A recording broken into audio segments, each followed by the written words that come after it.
li trid taħdem fiha u li trid taħdem fiha b'mod regolari għax inkella titlifha. Kważi kważi l-Ingliż minn dak l-aspett huwa xi ħaġa eħfef biex tikbu. Però għamilt l-almu tiegħi biex kemm jista' jkun nagħtikom l-aħjar li nista'. Issa meta qalli jidri biex nagħmel xi ħaġa dwar reċenzjoni, aċċettajt mill-ewwel minħabba l-fatt li reċenzjoni hija xi ħaġa li nagħlem però fl-Ingliż. Però li ma kontx għamilt qabel u li allura din l-opportunità li kelli llum hija li nagħmel riċerka naqra iktar dettaljata fuq il-kuntesti tal-reċenzjoni. Ġifieri mhux biss kif tinkiteb l-aspett prattiku naħ nidħlu fih. Però anke l-istorja tagħha u l-funzjoni tagħha. Funzjoni nifhem allura żewġ affarijiet, funzjonijiet ovvji, imma anke funzjonijiet forsi li ma jidhrux mill-ewwel kif ħanurikom iktar tard. L-ħsieb tiegħi huwa li iktar milli parti waħda iktar qed nara żewġ partijiet, iktar qed nara li jisu hemm tliet partijiet fil-preżentazzjoni tiegħi.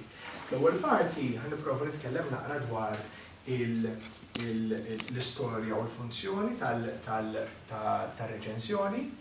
Mbagħad ħanedtikom xi eżempji prattiċi, ħanoħodhom mill-Ingliż li naftit minuti ġest biex nagħtikom ftit eżempji ta' reċenzjoni x'issa tagħmel, mbagħad nixtieq ukoll li jkun hemm element ta' diskussjoni biex nippruvaw napplikaw dak li nkunu ddiskutejna llum mal-kuntest Malti. Waħda mill-affarijiet li jgħidilnu jiena għadna hija preċiżament din, ir-reċenzjoni f'Malta jew fil-letteratura Maltija hija l-istess bħal reċenzjoni fil-letteraturi oħra. Hawnhekk tal-muni, imma nixtieq li niddiskutuha wkoll fl-aħħar parti tal-preżentazzjoni. Issa, jkollkom xi mistoqsija jew xi kumment, bżgħu twaqfuni f'kull ħin. Ħajkun hemm momenti fejn nsaqsikom jiena ma assolutament jekk tridu twaqfuni f'idejkom. Mela nibdew. L-ewwel ma xtaqt nibda hija bl-etimoloġija tal-kelma reċenzjoni, infatti ħaġa li ndunajt biha waqt li kont qed nagħmel il-preparazzjoni hija li l-kelma li nuża jiena review għandha etimoloġija ovvjament differenti milli dik li tintuża fil-Malti reċenzjoni. Minħabba l-fatt li reċenzjoni hija ġejja mill-Italjan mill-Latin, mentri review li wkoll ġejja mill-Latin però minn kelma u oriġini kemm xejn differenti. Kif qegħdin taraw hawnhekk, il-kelma reċenzjoni fil-Malti ġejja minn reċenzjoni bil-Taljan, tfisser reċenzjoni li ġejja minn reċenzjonem u reċensere, ġifieri li tfisser tevalwa jew teżamina, u jekk imorru iktar lura nsibu li l-kelma ġejja mill-laqta ta' re, il-prefiss li jfisser mill-ġdid, xi ħaġa ta' mill-ġdid, u ċensio li għandha l-istess oriġini tal-kelma ċensiment, jiġifieri li not, nevalwa, nagħti opinjoni, napprezza, nirrakkomanda jew nevalwa kif qed taraw mill-ewwel anke l-etimoloġija tal-kelma turina il-reċenzjoni għandha ħafna funzjonijiet. Meta inti tqis li għandek l-element ta' tirrakkomanda u fl-istess ħin qed tot huma funzjonijiet differenti kif ħanaraw iktar quddiem. Fl-Ingliż il-kelma review għandha provenjenza kemm xejn differenti. Issa, mela x'inhija reċenzjoni? Nibdew bi ftit punti bażiċi u mbagħad niftħu fiktar dettall fi ftit ħin. L-ewwel ħaġa meta ngħidu reċenzjoni nifhmu l-idea ta' eżaminazzjoni jew kritika ta' xogħol reċenti. L-ewwel punt importanti huwa ta' xogħol reċenti. Infatti waħda mill-affarijiet li ħanaraw illum hija li ovvjament ir-reċenzjoni kif qal Bernard iktar kmieni hija tip ta' kritika letterarja, però hija ġeneru li għandha affarijiet li jiddistinguha. Waħda minnhom hija li r-reċenzjoni ħafna drabi hija marbuta biż-żmien. Ir-rilevanza tagħha tiskadi wara ċertu ammont ta' żmien. U dan huwa punt kruċjali minħabba l-fatt li allura r-reċenzjoni kważi iktar mill-letteratura mill-kritika letterarja b'mod iktar wiesa' hija marbuta ħafna mal-mod kif tiġi ppubblikata u mod kif tiġi ċċirkolata. Il-fatt li hija marbuta biż-żmien biex reċenzjoni tkun relevanti u tagħmel il-ħoss li għandha tagħmel trid toħroġ ftit wara, kemm jista' jkun ftit wara xogħol li jkun ħareġ jew li tkun qed titkellem dwaru, dak ifisser li ma tistax tinjora l-mod kif tiġi pubblikata u ċirkolata kif ħanaraw iktar tard. Tieni punt li xtaqt nagħmel hija li qegħdin hawnhekk għadna f'element ta' definizzjoni. B'reċenzjoni ħafna drabi nifhmu dawk l-artikli li naqraw ġeneralment fuq gazzetti jew inkella fuq ġurnali iktar speċjalizzati, for eżempju ġurnali tal-letteratura, li jagħtu evalwazzjoni kritika ta' xi kitba, spettaklu, eżibizzjoni jew kunċett. Mela allura kif tafu reċenzjoni mhijiex biss tal-letteratura, anzi probabbilment ħafna iktar niltaqgħu ma' reċenzjonijiet speċjalment Malta fuq gazzetti Maltin ta' film iktar milli tal-letteratura, però il-fokus tagħna llum ħajkun fuq il-reċenzjoni letterarja jew reċenzjoni tal-letteratura. Il-kelma li qed nintroduċi fit-tieni punt tiegħi hija l-evalwazzjoni. Mela allura m'għandniex biss kif għadt fl-ewwel punt eżaminazzjoni, imma għandna wkoll evalwazzjoni u dan huwa wkoll punt kruċjali li r-reċenzjoni b'differenza ta' pereżempju t-teorija letterarja għandha bżonn ħafna drabi li tagħti evalwazzjoni kemm hu tajjeb da xogħol, kemm jiġi rakkomandat jew le. Il-teorija letterarja ma speċjalment teorija letterarja kontemporanja minn 1960s u qudiem strutturalizmu, post-strutturalizmu, eċetera, eċetera, il-konċett ta' valur mhuwiex daqshekk kruċjali daqskemm huwa dejjem fir-reċenzjoni. Ġifieri fir-reċenzjoni hemm element ta' evalwazzjoni. Ġifieri il-kittib ir-reċensur dak li qed jikteb mhux biss qed jeżamina jew janalizza imma ukoll qed jagħti valur lix-xogħol li qed jaqra. U din hija kruċjali għax ovvjament dak ifisser li r-reċensur għandu rwol ta' gatekeeper ta' xi ħadd li qed jagħti indikazzjoni kmieni ta' jekk ix-xogħol għandux jinfirex jew le, allura għandu responsabilità. Il-tielet punt li xtaqt nagħmel termini ta' definizzjoni hija li għalvolja ħnitkellmu dwar ir-reċenzjoni llum peress li nitkellmu bil-Malti, tajjeb li nikkonsidraw ukoll il-kelma bl-Ingliż review u xittina dwar dil-forma. Bl-Ingliż il-kelma li iktar li viċin reċenzjoni hija ovvjament review li tfisser to see again. Mela hemm l-element anke bħal prefiss re fir-reċenzjoni ta' li tixtar għal iktar minn darba. Hemm element ta' return li tara iktar minn darba.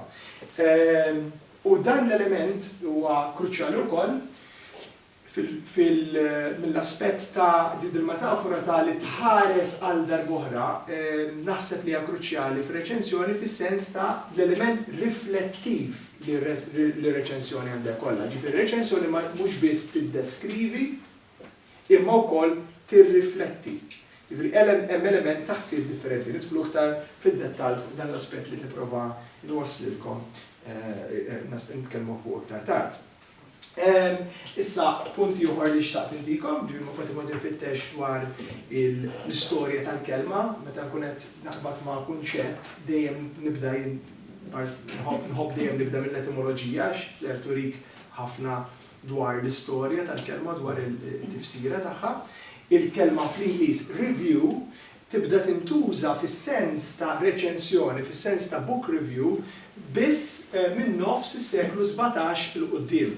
Jiġifieri bħala forma, għala volja il-kelma reċenzjoni fil-Latin tmur lura ħafna żmien, però bħala forma ta' kitba li tagħti evalwazzjoni kritika ta' xogħol artistiku hija pjuttost moderna. Jiġifieri din ngħidu xi ħaġa li mmorru lura 350 sena li fil-kuntest tal-letteratura li tmur lura iktar fi żmien nistgħu ngħidu li hija allura xi ħaġa moderna. Infatti, waħed mill-affarijiet li ħansibu iktar tard hija li r-reċenzjoni hija xi ħaġa li tibda fin-nofs is-seklu 17 minħabba l-mod kif f'nofs is-seklu 17 il-letteratura tibda tiġi ppubblikata b'modi differenti, kienu miżviluppi ovvjament fil-printing press, tibda ikun hemm l-introduzzjoni ta' ġurnali letterari li qabel ma kinux jeżistu. U wkoll minħabba l-fatt li jiena naħseb li f'nofs is-seklu 17 nibdew naraw ukoll il-bidu, forsi anke ftit wara, tal-proża letterarja, il-novel. Mentri il-konċett tan-novel kif tafu tan-novella hija xi ħaġa li fil-letteratura huwa wieħed mill-iktar forom riċenti, mhux bħal poeżija jew bħal drama, hija xi ħaġa li tibda preċiżament infatti fis-seklu 17 u mbagħad tikber iktar fis-seklu 18 u waħda mill-affarijiet li sibt waqt li kont nirriċerka din hija li biex nifhmu r-reċenzjoni u l-funzjonijiet tagħha rridu naraw l-istorja anke tal-kitba tal-proża speċjalment iktar milli tal-poeżija jew forom ta' arti oħrajn. Ovvjament ir-reċenzjoni llum tintuża wkoll għal dawk il-forom biex ikun hemm kitba dwar il-poeżija u dram, infatti ir-reċenzjoni ta' dram hija popolari ħafna u hija xi ħaġa ħajja ħafna anke lokalment naħseb, però l-oriġini tagħha fil-fema tiegħi hija marbuta mal-iżvilupp tal-proża fil-ġurnali letterari ta' 17 seklu. Mbagħad intikom naqra iktar kontest iktar tard. Mela, l-ewwel ħaġa li xtaqt ngħidilkom dwar l-istorja ta' reċenzjoni hija, u hekk ovvjament ikun naqra provokattiv, ma nispjega naqra għal xi qed nuża dik il-mistoqsija. Ir-reċenzjoni hija kwistjoni ta' ħajja jew mewt? Naħseb iva, uħnidilkom il-għala. Mela, Richard Cronin fi ktieb li jismu Paper Pellets, British Literary Culture After Waterloo, dan huwa ktieb ta' l-2010. Jitkellem dwar il-kultura letterarja fir-Renju Unit wara Waterloo. Mela dur qegħdin nitkellmu hawnhekk fil-bidu tas-seklu 19, 1800s, dak il-perjodu. Billi jiffoka wkoll fuq l-atmosfera ostili li kien hemm bejn kittieba u ġurnali differenti u kif din affettwat l-iżvilupp tal-letteratura Ingliża speċifikament. Mela t-titlu Paper Pellets huwa ispirat minn dwell li seħħ fl-1806 meta ċertu Francis Jeffrey uża l-Edinburgh Review li kien wieħed mill-ġurnali letterari l-iktar importanti ta' żmien biex jattakka l-poeżiji ta' Thomas More b'lingwaġġ li kien meqjus personali u offensiv. Il-gazzetti rrapportaw li meta il-pulizija waqfu dan id-dwell qabel ma beda, kien hemm każijiet oħra fejn id-dwelli għal kawżi letterari komplew, infatti sentikom eżempju ieħor. Meta l-pulizija arrestawhom lil Francis Jeffrey u lil Thomas More, dwell li kien provokat minn reċenzjoni ħażina ta' xogħol ta' More, il-pulizija sabu li l-pistola ta' Jeffrey ma kienx fiha balla. Fil-waqt li ta' More kien fiha pritkuna tal-karti, paper pellet, McJalis, u għamlu zufjat bijom, deret anka fit-Times dak iż-żmien, saru oġġetti ta' ridikolu, għax dawn ma jagħmlu il-ġlieda, il-duell, però fil-verità kienu ħajjisparaw karti b'xarbin lil xulxin. Però duell l-oħra kienu inqas komiċi. Infatti wieħed famuż ħafna, 15 sena wara, 1821. Issa dan huwa fl-Ingilterra il-żmien tal-poeti romantiċi, ta' Wordsworth, ta' Coleridge, ta' Keats, ta' Byron, u daw jitlu fl-istorja b'mod qawwi ħafna kif ħanurikom iktar tard. U l-mod kif jitlu dawn fl-istorja twassalli biex nirrispondi li iva li hija kwistjoni ta' ħajja u mewt iktar mill-aneddotu li ħajdilkom issa. Mela fl-1821 kien hemm duell ieħor. Id-darba bejn ċertu John Scott, editur tal-London Magazine, u Jonathan Hay Christie, da kien aġent ta' ċertu John Lockhart, li kien l-editur tal-Blackwood Magazine, u ħaġa li kienet tiġu dak iż-żmien kienet li il-ġurnali letterari ħafna drabi, infatti ftit kienu l-eċċezzjonijiet, kienu mhux biss ġurnali letterari imma ġurnali b'ideoloġiji politiċi pjuttost ċari. U il-John Scott, bħala editur tal-London Magazine, kien xaqleb iktar lejn il-Whigs xallugin, mentri John Lockhart tal-Blackwood Magazine iktar it-Tories, kien hemm kontrast politiku, però kien hemm ukoll kontrast soċjali. Għax ovvjament li kienet jiġri kien li John Scott kienet jippubblika kontribuzzjonijiet minn nies li għall-istabbiliment letterarju ta' dik iż-żmien kienu jidhru bħala nies ta' ċertu ta' mhux klassi biżejjed, nitkellmu bħal nies bħal Wordsworth, Charles Lamb, John Keats, Leigh Hunt, William Hazlitt, John Clare. Infatti daw kienu jisieħu the Cockney School, kienu jusa bħala ta' klassi li m'għandhomx jindaħlu fil-letteratura bil-mod kif kienu niftehmu dik iż-żmien. Mela, John Scott beda jinkludi il-kitba ta' dawn il-poet u kittiba, ismijiet kbar ħafna, issa ovvjament, Wordsworth, tista' tgħid, Lamb, Keats, Leigh Hunt, Hazlitt, kollha kemm huma jafu l-bidu tagħhom bħala kittiba magħrufa dak iż-żmien fil-pubblikazzjoni fil-London Magazine. Bażikament bdew jaqgħu ħafna kritika minn Blackwood Magazine. Scott, però wara ċertu żmien beda jikteb risposti għal dawn ir-reċensjonijiet ħżiena, jekk taqra ftit minn dawn ir-reċensjonijiet tinduna li kien hemm rivalitajiet personali pjuttost qawwijin. U dan waslu biex Lockhart, l-editur ta' Blackwood Magazine, għajru giddieb u bl-Inglis scoundrel. Il-kelma adattata u għed delinkwenti, imma jek tixofu d-dizzjonarju s-sibu kelma Maltija isbaħ għal kif xifisser scoundrel, xifisser scoundrel. Christie, imbagħad li huwa l-aġent ta' Lockhart, kompli jipprovoka sakemm fl-aħħar Scott sfidaħ f'duell.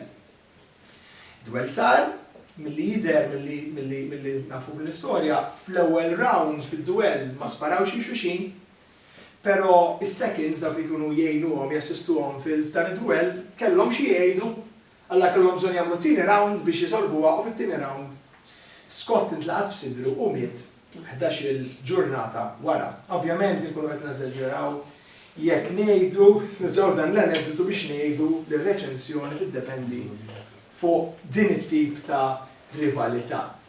U żgur biex qiegħed hawnhekk jiena biex nagħtikom l-idea li ndaħlu reċensjoni Maltija b'dwelli. Id-dwell ta' dan iż-żmien ma kinux biss ikkawżati minn nuqqas ta' ftehim fuq valuri letterari, ovvjament, imma wkoll minn intriċċi politiċi, klassiżmu u kif juri Cronin, ukoll fuq konċetti ta' maskulinità li fil-bidu ta' seklu 19 kienu ngħidu hekk in crisis il-għalax f'dan iż-żmien nibdew naraw li dak li kienet dinja tal-irġiel għal ħafna żmien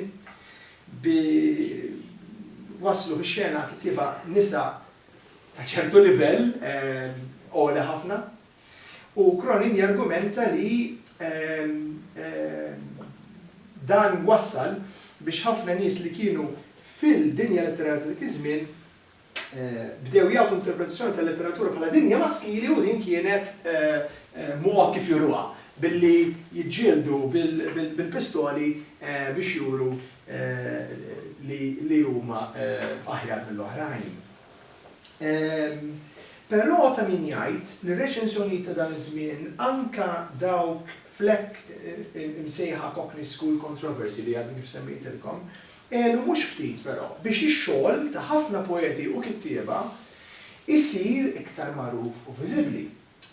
L-attakki fuq Wordsworth u Keats, pereżempju, waslu biex ix-xogħol tagħhom li sakemm ġew kienu jiġu attakkati kien ippubblikat very few copy, n-numru ta' kopji li kienu jippubblikaw dawn it-tnejn ġganti. Kif ftit, però il-numru ta' kopji li kien ibih Blackwood Magazine kien ħafna ikbar.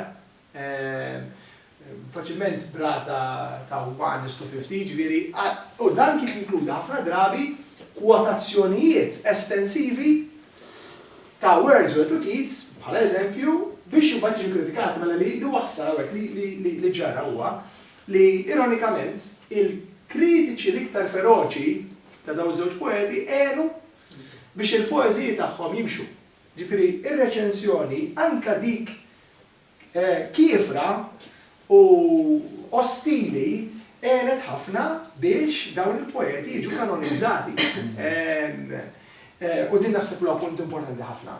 L-argument li għamel Cronin huwa li reċenzjoni ħażina ħafna hija aħjar ħafna milli ma jkollokx reċenzjoni.